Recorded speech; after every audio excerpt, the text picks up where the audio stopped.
Mike. Ya, cok. Apa ya? Tanda tangan. Tangan. Oke. Lawet.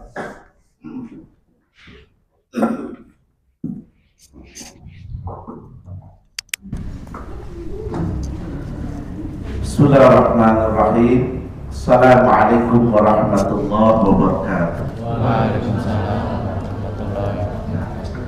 Alhamdulillahilladzi wa kafa. Salatu wassalamu ala nabiyyil mustafa wa ala alihi wa sahbihi wa man ittaba'al huda.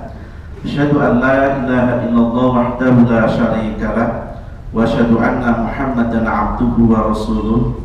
Allahumma salli wa sallim wa barik ala Muhammad wa ala alihi wa sahbihi wa man tabi'ahu bi ihsani ila yaumil qiyamah.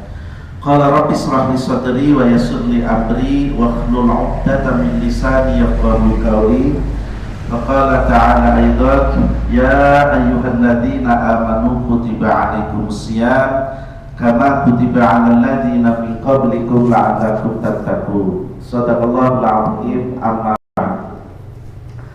Masyaallah muslimin jamaah taklim rahimakumullah, sebagaimana kemarin di bulan yang lalu saya membahas tentang harta benda zakat mal yang diantaranya harus pula diberikan kepada fakir miskin dan tentu di dalamnya adalah yatim piatu. Maka pagi ini kita akan bahas tentang fikih zakat. Sebagai dasar pijakannya, yang pertama ayat alladzina yu'minuna bil ghaibi wa yuqimuna sholata wa mimma razaqnahum yunfiqun. Salah satu rukun Islam yang terlupakan atau sengaja dilupakan sehingga tidak mendapatkan perhatian itu adalah zakat. Padahal zakat itu masuk kepada rukun Islam. Maka antara sholat dan zakat di dalam ayat-ayat itu hampir selalu berjajaran. Alladzina amanu wa amilus sholihat wa mimma razaq. Setelah sholat jangan lupa orang yang membayar zakat. Jadi salah satu rukun Islam yang dilupakan atau sengaja terlupakan itu adalah bayar zakat. Kenapa? Karena manusia masih over dengan persoalan-persoalan harta milik dan dunia. Dan itu tidak heran, Rasulullah pun mengatakan suatu yang aku takutkan pada umatku adalah penyakit hubud dunya wa karahiyatul maut, yang namanya penyakit wahan, cinta dunia, takut mati. Karena saking cintanya, kalau suruh bayar zakat, ya mana jadara kesendara mesti makan wong dia, itu karena hubud dunia. Tidak ngerti bahwa sebagian dari apa yang dia miliki itu adalah pemberian dari Allah. Kemudian ayat berikutnya, wa in ahadna mitsaqa bani Israil la ta'buduna illallah wa bil walidaini ihsana wa bil qurba wal yatama wal masakin wa qul lin nasi husna wa aqimus sholata wa atuz zakat tsumma tawallaitum illa qalilan minkum wa antum mu'ridun. Dan ingatlah ketika Nabi janji dari Bani Israil, janganlah kamu menyembah selain Allah dan buat kebaikanlah kepada ibu bapak, kaum kerabat, anak-anak yatim dan orang-orang miskin, serta ucapkanlah kata-kata yang baik kepada manusia, dirikanlah sholat dan tunaikanlah zakat. Kemudian kamu tidak memenuhi janji itu kecuali sebagian kecil daripada kamu, dan kamu selalu berpaling. Jadi pada ayat ini yang pertama kita perintah untuk menyembah pada Allah. Yang kedua kita berbuat baik. Ternyata perintah berbuat baik yang utama kepada ibu bapakmu. Ini yang sering dilupakan. Kayak ini yang mau tua anggere lebaran. Halo? Mau atas niku? Wong musuh karo bapak nunggu lebaran. Wah salah kalau apa biungnya kalau nunggu lebaran. Perintah berbuat baik. Maka tidak heran ada penyakit, kalau jauh baunya wangi, kalau dekat baunya tai, itu loh. Soda anak yang menunggu bapak ibunya setiap hari gawe di pai doni, kan begitu. Ini anak yang tidak pernah pulang jauh, pulangnya setahun sekali. Kalau pulang dadak di sembelihkan ayam kampung, lasnya di boro-boro di sembelihkan ayam kampung, gawe padu balik. Kan padunya ini harus kita perhatikan ini, karena pala takullahuma wala tanharhuma wa kullahuma qaulan karima. Janganlah kau sekali-kali mengatakan atau kepada bapak ibumu. Nah, itu ini padu. Saya bertanya, kira-kira orang tua semakin sepuh semakin menyenangkan apa semakin mengenakan? Harus ngerti, harusnya jangan mengenakan gitu loh. Ya bagaimana caranya mensikapi, mensiasati? Saya termasuk orang yang beruntung apa? Ada sekarang ibu bapak. Kenapa paling tidaknya malah durhaka? Yang diuntungkan karena saya takutnya saya durhaka. Itu hanya dimana. Tetapi sungguhnya pintu surganya juga menjadi sedikit, karena berbuat baik kepada ibu bapak itu lebih utama. Kemudian kaum kerabat, siapa? Ya anak satu kandung itu, satu sepersusuan, satu nasab. Maka tidak heran dalam konsep ekonomi prioritaskan saudara. Tidak salah. Yang penting profesional. Saudara gawe ternyata kalau nyambut gawe leda-leda jangan dipilih baik, ini gak benar. Jadi Jokowi ya benar, itu anaknya menjadi aparat itu benar, asal profesional juga tidak menghalalkan segala cara. Boleh Pak. Nah kalau konsepnya dipilih ya seperti dipilih, tapi profesional sesungguhnya jangan menyalahgunakan sewenang-wenang dengan kemampuan yang dimiliki. Lalu anak-anak yatim, jadi jangan dikira karena Rasul mengatakan fawailun lil musalli, celaka orang yang sholat, alladzina hum an sholatihim sahun. Engkau sholat tetapi sholatmu juga tidak memperhatikan anak-anak yatim. Ini ayat yang kemudian mengilhami kenapa Muhammadiyah mendirikan pendidikan, mendirikan panti asuhan yatim piatu. Nah, di dalamnya kan ini orang miskin, ya orang miskin. Kalau miskin ini kan orang yang punya pendapatan, yatim kalau dia pendapatan, karena dikatakan anak yatim masih bocah, udah gitu kan. Kalau semuanya juga tidak berayah, tidak beribu yatim, no kabeh si abad so yatim ya kabeh. Apa kemudian apa namanya? Disantuni. Lalu yatim itu justru karena masih bocah urung mode gitu. Itu yang harus diperhatikan. Sampai-sampai Rasulullah, jika engkau memperhatikan anak yatim, maka besok bersamaku seperti ini. Bersamaku seperti ini. Nah ini makanya kemudian program Muhammadiyah sekarang ini coba kita mengasuh anak yatim tapi di rumah kita. Karena hadisnya itu bukan di panti asuhan. Perintah yang sekarang ini adalah engkau mengasuh anak yatim di rumahmu, maka engkau besok bersamaku ya seperti ini. Ini program yang sekarang. Karena kalau kemudian di panti asuhan, orang sekarang banyak mendirikan panti asuhan, berbagai macam apa yayasannya, apa betul gue dewek, apa betul anak yatimnya gitu.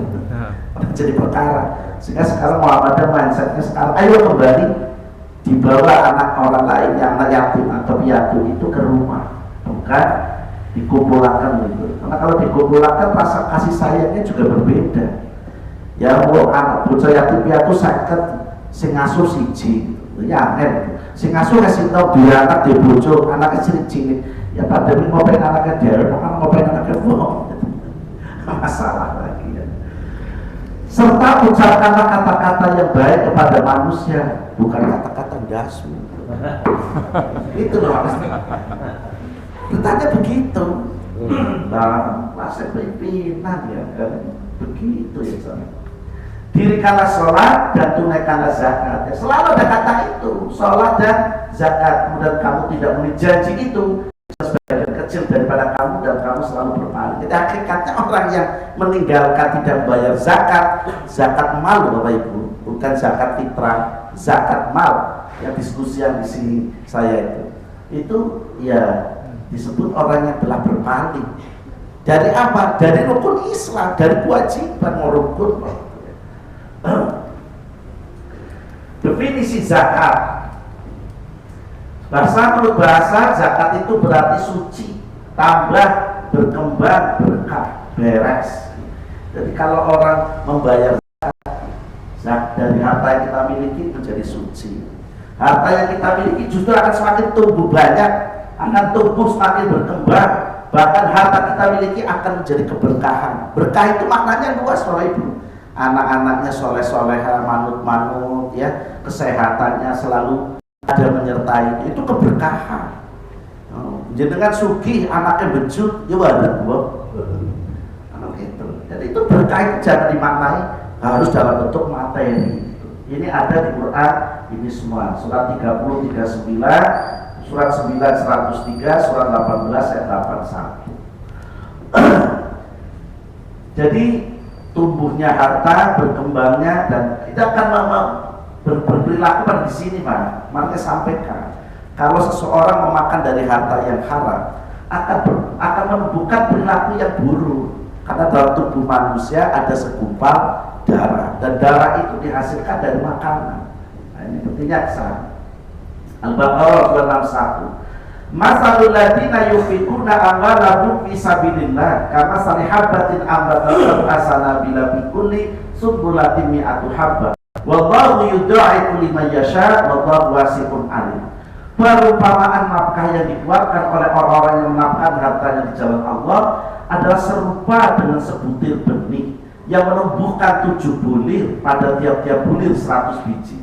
Allah melipat gandakan ganjaran bagi siapa yang dikehendaki, dan Allah Maha luas karunia-Nya lagi Maha mengetahui. Jadi siapa yang belanjakan hartanya 1 biji, Allah ganti menjadi 7. Dari 7 Allah lipat gandakan menjadi 100. Itu artinya orang yang mau membayar hartanya tidak akan menjadikannya dia miskin, justru akan dilipat gandakan harta yang dia miliki. Maka tidak pernah kita dapati orang yang gemar berzakat, berinfak lalu menjadi miskin. Tetapi Bapak Ibu harus paham, ya, karena dulu sempat ada Kiai Ustadz Sodako gitu. Nah, padahal di sini harus dipahami yang berkewajiban sodako itu siapa, kan begitu. Dan sodako itu hakikatnya kewajiban semua manusia, betul, tetapi sesuai dengan kemampuan. Bukan maknanya dua siji rumah satu-satunya lalu dijual untuk disedekahkan, kemudian dia akan mendapatkan ganti yang lebih baik. Emangnya seindah itu? Tidak seindah itu. Allah akan menguji betul kalau orang beriman. Itu Al-Ankabut ayat 2. Ahasiban nasu ayyutraku ayyaqulu amanna wa hum la yuftanu. Kamu jangan mengatakan beriman, aku belum mengujimu. Lebih diuji rumahmu tidur biar dapat ganti baik, ternyata orang dapat ganti malah dimusuhi-musuhi kiai ini. Lah itu masalah, Pak. Jadi harus dipahami juga, jangan merasa sudah berislam lalu bersedekah yakin ini rumah satu-satunya dijual akan punya ganti yang lebih baik seperti istana. Ya mungkin, Pak, tapi diuji dulu nanti oleh Allah. Ya akhirnya kan batu suami istri jadi cerai karena orang dua rumah. Gitu loh, Pak. Jadi tidak seindah yang diucapkan, ya. Nah, akhirnya apa? Ya berantakan karena konsepnya tidak utuh, gitu. Konsepnya tidak utuh. Kemudian pengertian zakat menurut bahasa atau lughawi. Numu, tumbuh, ziyadah, berkembang dan berkah, juga memiliki toharah, membersihkan, mensucikan.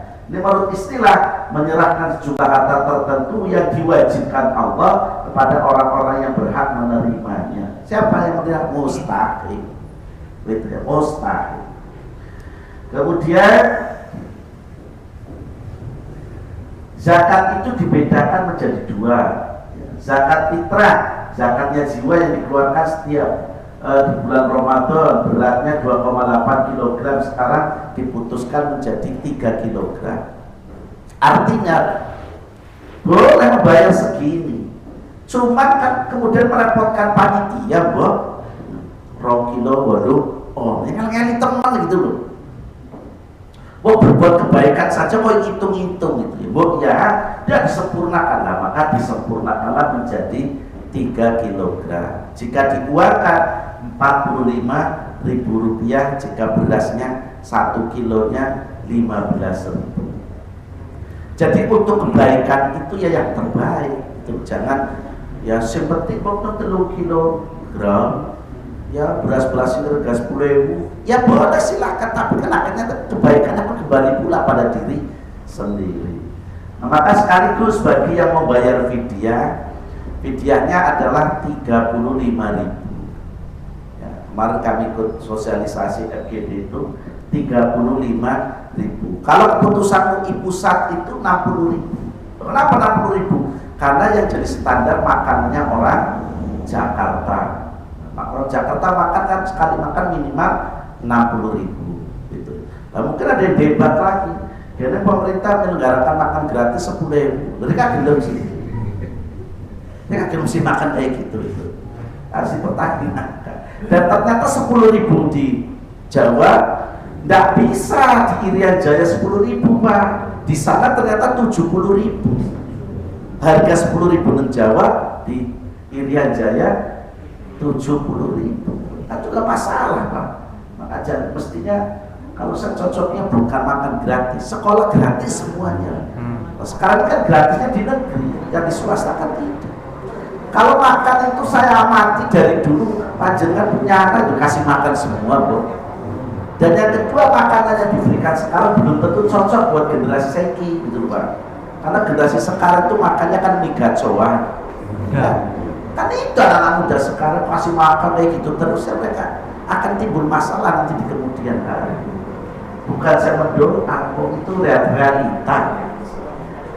Pembayarannya boleh di awal, boleh di pertengahan, boleh di akhir bulan Ramadan. Hanya yang harus diperhatikan di sini. Kalau zakat fitrah ini diserahkan kepada amil, maka tidak harus wajib habis di bulan itu. Tidak harus. Kenapa? Karena amil orang yang sudah mendapatkan kepercayaan, punya mandat dalam bentuk SK. Tapi kalau kepanitiaan masjid musola yang tidak ada SK-nya, tidak ada undang-undang, itu resikonya harus habis. Ya, resikonya harus habis sebelum sholat Idul Fitri. Tapi kalau serahkan pada amil tidak harus Pak. Tidak harus. Kenapa? Loh, orang pada numpuk hari itu sementara nanti 3 bulan kemudian kecorten mani lo kepriwe. Nah, ini kan perlu diperhatikan. Itu pentingnya adanya amil, adanya undang-undang. Tujuannya apa? Ya untuk memudahkan. Zakat mal, zakat harta yang dikeluarkan jika telah memenuhi nisab dan waktu dan syarat-syarat yang telah ditentukan. Nah ini nisabnya kan, nama barang-barangnya kan juga belum tentu ada di Quran Pak. Ya kan? Karena Quran kan tentu hanya memberikan satu sampling saja itu ya. Kenapa? Ya karena ayatnya turun di Mekah. Apa di Mekah ada zakat duren. Dulu duren kan tak bernilai Pak, ya kan? Loh sekarang 1 biji duren, mohon maaf saya punya kawan kemarin duren musaki setelah ditimbang penting 1 biji nilainya berapa? 6 kilo. Dia tawar Pak, bagi yang mau 800.000 lah 1 nih Pak.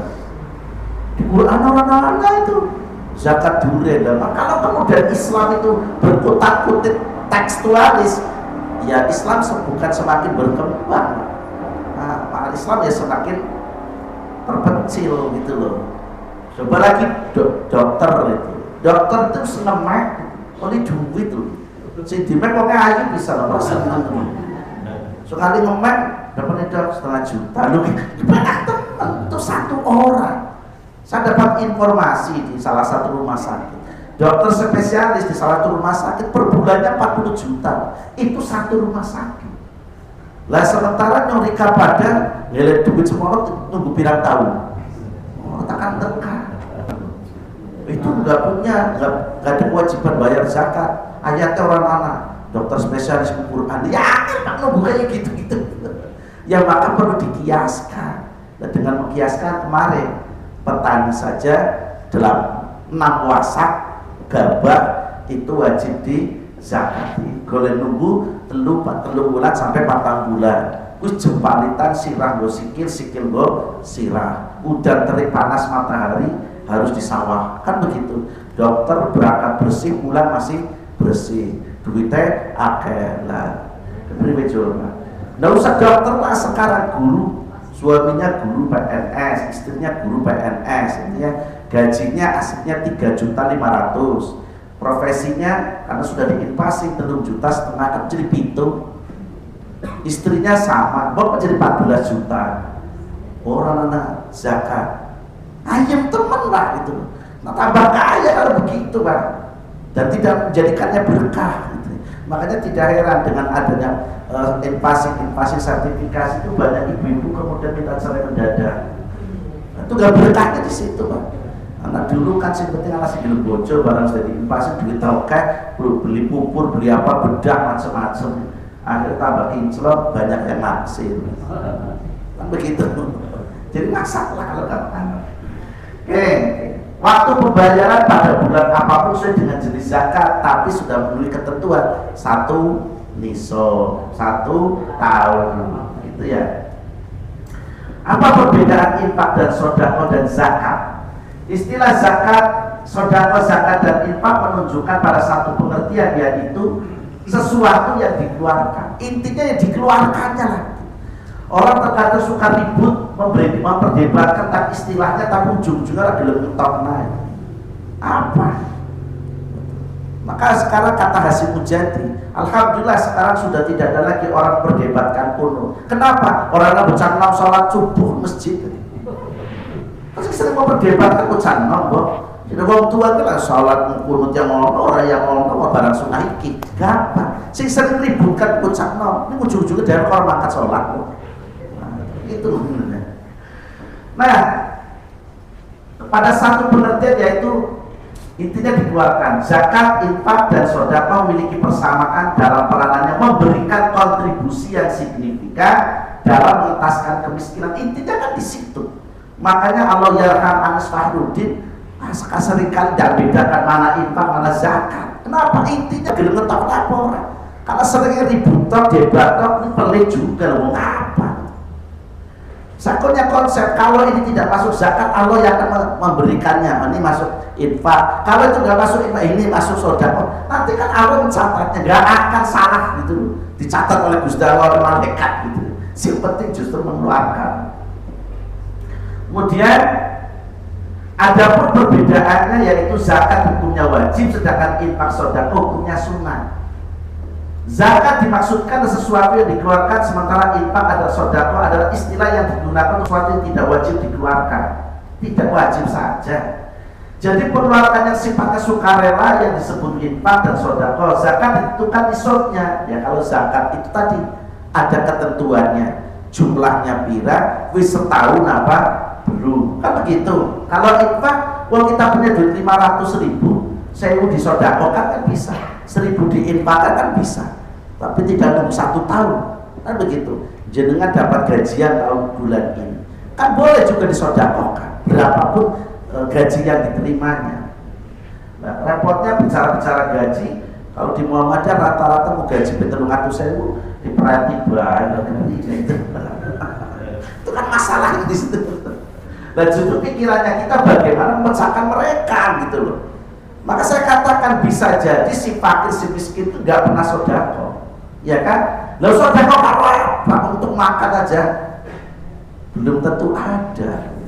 Tapi mohon maaf, biasanya orang yang hidupnya di bawah, ya ada ya, di bawah garis menengah ke bawah, itu justru mereka lebih rajin sedekah infak daripada yang kaya raya.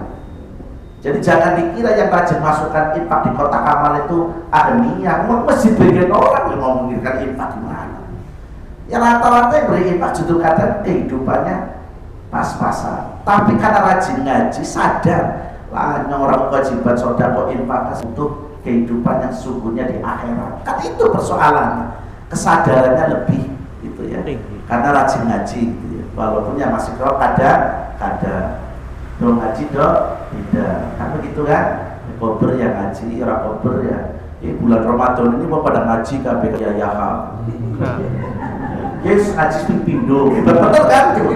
Wah luar biasa. Esok baru lebaran jangan-jangan orang apa ngaji nah, memang imannya masih dong beras dong menir dong baras dong mikir ya Zakat ditentukan nisabnya, sedangkan infak sedekah tidak memiliki batas. Zakat ditentukan siapa saja yang berhak menerimanya, sedangkan infak boleh diberikan pada siapapun. Infak itu boleh dimakan orang kaya. Contoh, kebetulan orang kayanya pengurus takmir masjid, kemudian dari uang infak digunakan untuk bikin sajian rapat, boleh enggak? Boleh, Pak.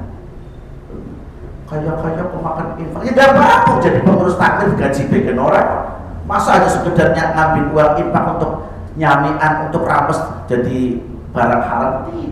Tidak mengapa. Jadi kalau infak itu hartanya bisa dipakai oleh siapapun, gitu ya. Yang kaya pun boleh. Coba sekarang daging korban itu orang kaya boleh mendapatkan nggak? Boleh. Boleh. Sugih orang gelem korban giliran dikirim daging enak. Itu kan tujuannya juga berfungsi untuk nyindir gitu loh Pak. Jadi bukan kemudian, makanya apa? Pertama di ayat tentang zakat itu turun surat At-Taubah, Umar bin Khattab protes, ya Rasulullah, masa kami yang mu'alaf sudah kaya juga harus menerima zakat? Di Umar itu yang kritis. Jadi tidak sekaku itu. Umar orang yang pertama kali debat ayat ini. Kami mu'alaf, benar kami baru masuk Islam, tapi kan kami kaya. Apa kami harus menerima? Karena tujuan Rasulullah mu'alaf kenapa itu diberikan, prosesnya untuk mendidik. Intinya di situ. Prosesnya untuk mendidik. Jadi apa? Nah sekarang bocah yatim piatu kerja belum ngoli, ya kan? Kerja belum. Lalu makan apa? Nah, itu kan dia punya sawah. Ya kalau betulan suki, miskin, rama biyune miskin, kemudian rama biyune mati, dapat apa? Maka zakat fitrah pun mesti bunyi hadisnya itu dana diperuntukkan pada fakir miskin. Tapi jumhur ulama mengatakan jika si fakir miskinnya sudah tercukupi masih banyak, ya boleh dibagikan untuk 8 asnaf. Itu begitu. Jadi tidak sekaku yang kita banyakkan. Nah sekarang orang kan kalau zakat kita semuanya keluarkan, jumlahnya kan banyak. Begitu ya. Di dalam konsepnya orang Indonesia tadi pokoknya senjani zakat kita kudu tak malah gue. Ya si miskin saat itu berhasil mundur-mundur, tapi dia tidak bisa mengelola. Lalu kepriwe?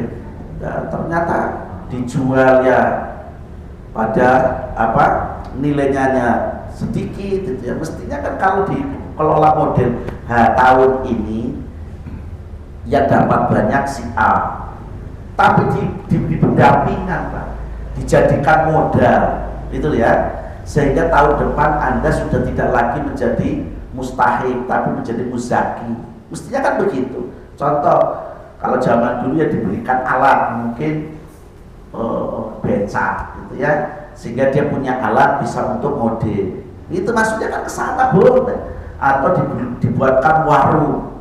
Itu namanya memberikan modal, mendidik umat. Sayangnya tadi modelnya entek, ya nggak ada selesai-selesainya orang miskin Indonesia karena tidak dipecahkan.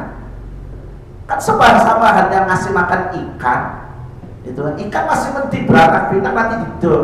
Lalu miskin dikasih makan dok beranak pinak tambah masalah, karena tambah penduduk. Kok begitu? Jadi harus berpikirnya ya luas kalau bicara ini ya. Zakat sifatnya wajib dan adanya ketentuan batasan jumlah harta yang harus zakat dan siapa yang boleh menerima, ada ketentuannya ya.